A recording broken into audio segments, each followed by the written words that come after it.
the intimacy of the first year, in the beginning. It's as though I've existed in my entire life, incomplete. But when I hold her to me, I'm whole.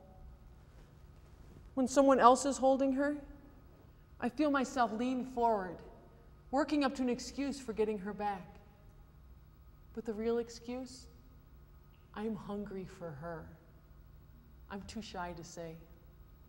Instead, I say, I think she's hungry, or I'm going to check her diaper. Because we lack a vocabulary. We lack an entire body of literature to describe how this feels. That she is the spring of my disillusioned winter. She's my faith that this world has a chance at not destructing by the foils of human hands. She's my belief that I am a strong and worthy tigress, lamb, and seahorse to ride her through her childhood and guide her through the brambles. She's my ancient mariner, rousing me to continue the fiery hunt. Wonder ye then why I love her so.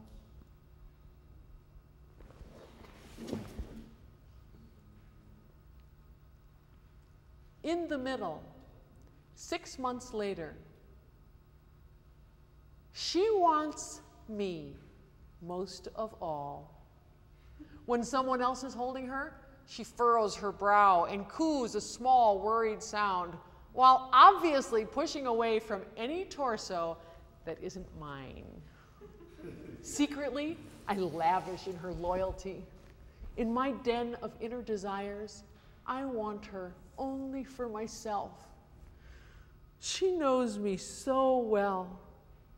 She sees through my words that she may or may not understand into the very heart of me.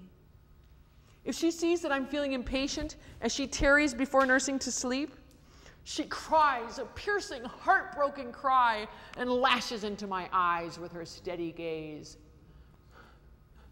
She expects so much. She wants me all the time. She uses me up completely. And I'm completed.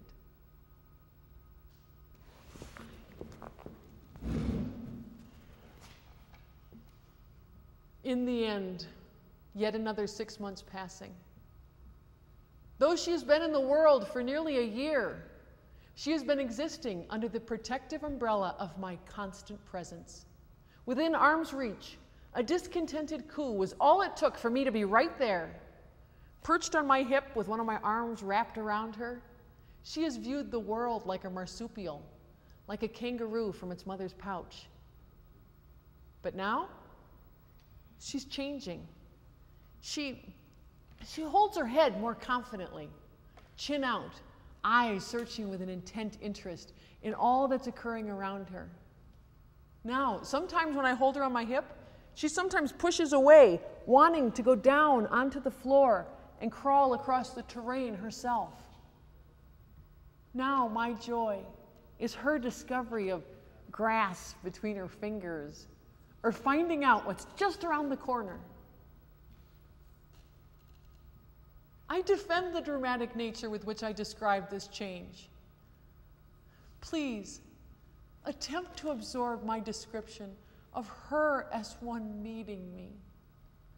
She used me up completely, and thus blocked the longing urges of my human heart for a time. When I held her to me, she was a bandage for that gaping wound of individuality with which we all fumble through this world. I know it had to be temporary, but it was near heaven on earth. It was near perfect union. And as she moves away from me now, in the most natural and healthy way, the knowledge of my solitary existence snaps back at me like a stinging rubber band. Yes, I know. This is how we travel. I'll be fine. But deep in my heart, where this feeling is strong enough to weep, I miss her.